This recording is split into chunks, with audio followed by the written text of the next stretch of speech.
So Dan, wild swings really when it comes to US nat gas prices. Talk us through them.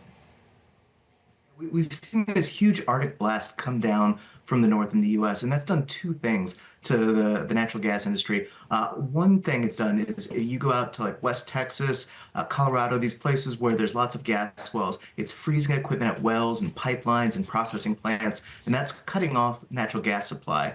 And then at the same time, you're just seeing people all over the country need to add more heat. They're burning more gas to keep their house warm. They're running the electricity that's burning more gas at power plants. And so, you have a huge rise in demand pushed up against, cuts in supply. And you see these huge price increases.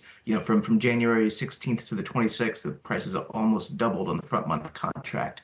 And so, anytime you see something like that, you're going to start to have some real big market dislocations.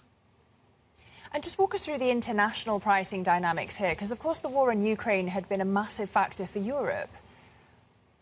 Yeah, natural gas for ages had been a really sort of localized, decentralized markets. The US natural gas market was one thing, Europe was its own thing, Asia was its own thing. But because of the rise of LNG trading, those have really kind of melded together. And as you mentioned, after Russia invaded Ukraine, Europe really relied on US LNG imports to keep afloat. And so what that means now is, you have normally these LNG plants in the US, they buy their gas, they liquefy it, they ship it to Europe, they pack away a tidy little profit. But right now, these higher prices are signaling to them, hey, maybe we should instead supply our domestic buyers who are paying a little bit more, make sure that there's enough gas to go around. That, in theory, could eventually cut off supply to Europe. In reality, I think this is going to pass pretty quickly.